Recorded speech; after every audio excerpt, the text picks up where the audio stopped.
আমি তো ভোগের খাইয়ে দিয়েছি। কেন আবার আবার একটা কষ্ট, আর একজনের জন্য কষ্টে ভুগছি রে বাপ।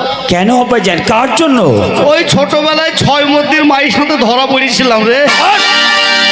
ছি ছি আব্বাজান, এসব কথা বলতে হয় না। ওরে বেটা, তার জন্য লয়। তবে ওই সাদত ভাইয়ের জমিতে আখ ভাঙতে গিয়েছিলাম রে, দিয়ে ওই 6 মধ্যের মা আর আমাকে ধরে ফেলেছিল রে, সেই ধরা পড়া। ও, তার জন্য আল্লাহর কাছে আমি দোয়া চাইব, তোমাকে আল্লাহ মাফি করে দেবে। ওরে বেটা, আবার কোনো কষ্ট রে বাপ। কেন আব্বাজান, আবার কিসের কষ্ট? আমার কাছে 2 জন টাকা পাবে রে বেটা। কে কে পাবে আব্বাজান? ওই ঝাঁটু তাঁতি আর মানিক স্বর্ণকর। ঝাটু তাঁতি আর মানিক স্বর্ণকার? হ্যাঁ বাপ। কত টাকা পাবে আব্বাজান? মানিক স্বর্ণকর পাবে। মানিক স্বর্ণকার 3 লাখ টাকা পাবে। না, ভুল হয়েছে। তবে ওই তাঁতি পাবে 3 লাখ টাকা, আচ্ছা আব্বাজান। আর এই মানিক স্বর্ণকর পাবে 40 টাকা। বেশ আব্বাজান, তোমার যা ঋণ তুমি খাতায় করে গেছিলে, আমি সব ঋণ পরিশোধ করেছি। ওরে বাবা, ভুল হলো রে। বলো আব্বাজান। ওই স্বর্ণকরের কথাটা আমার ভুল হয়ে গেল। বলো। ও 40 টাকা পাবে না রে। তবে ও মোড়ের মাথায় আমার কাছে একটা লাল চা খেয়েছিল আর একটা সিগারেট খেয়েছিল। ও ধরুন 10 টাকা কেটে নিবি, 30 টাকা দিবি।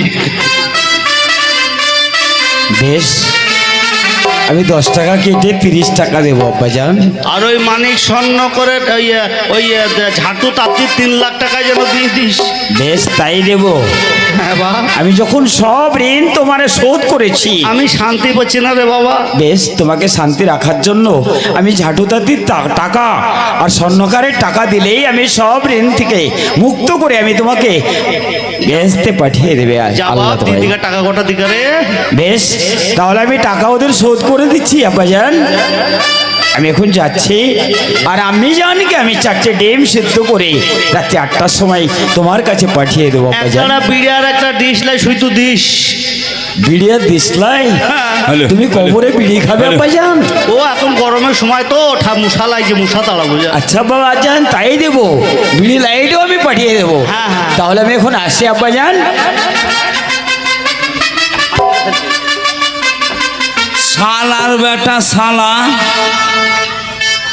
আমার বেলায় 40 টাকা আর ওর বেলায় 3 লাখ টাকা, তো উল্টো বেলা।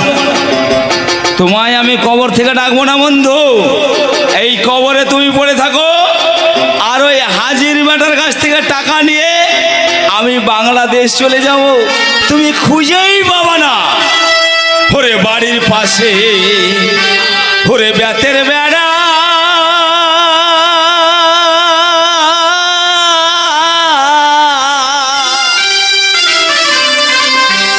ওরে হাল ধইরাছে ছোট দেওরা রে, ওরে এত বেলা হয় ভাবি যান পাহান্তা নাই মোর মাঠে রে, এত বেলা হয় ভাবি যান পাহান্তা নাই মোর মাঠে রে।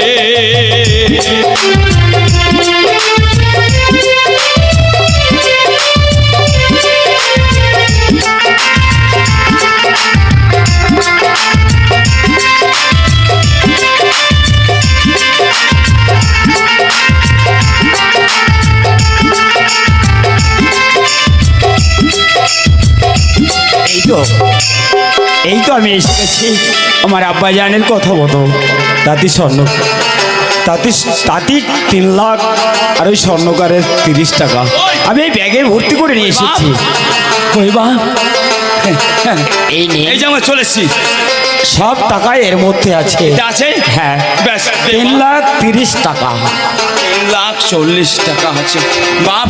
তাহলে আমি আসি। হ্যাঁ হ্যাঁ, আমার বন্ধুকে দিয়ে দেবো, হবে? বেশ, ওগো খোদা মেহেরবান, আমি আমার আব্বাজানের ঋণ শোধ করে দিলাম।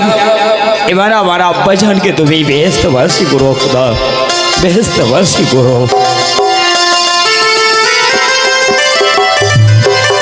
বন্ধু, বন্ধু, যা সালাম করতে হবে না নাকি বে?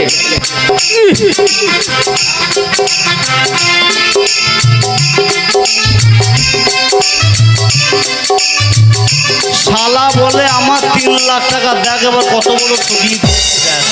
শালা 40 টাকা থেকে আবার 10 টাকা বাদ দিয়ে 30 টাকা, আর আমার হবে 3 লাখ টাকা। যাই যাই যাই, তাড়াতাড়ি টাকাটা লিখা। ওরে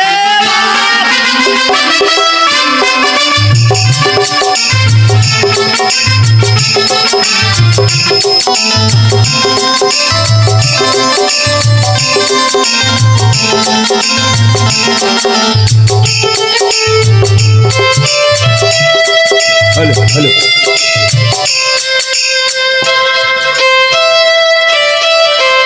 হ্যালো আজ আমাদের বড় অভাব, আমার স্বামী গেছে টাকা আনতে, কিন্তু কই বন্ধুর কাছে পাঠিয়েছে, এখনো ফিরে এলো না। ঠাকুর তুমি আমার স্বামীকে টাকা দিয়ে পাঠিও, তাহলে আমাদের অভাব মিটবে না। ওগো ওগো দয়াময়, হ্যালো তুমি দয়া মামা করো।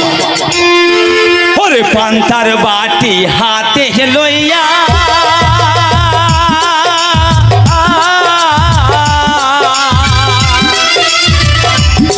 আসে বন্ধু হে না দুলা রে, তবু বেহালা হয় ভাবি যান মহান্তা নাই মোর মাঠে রে, তবু বেহালা হয় ভাবি যান মহান্তা নাই মোর মাঠে রে।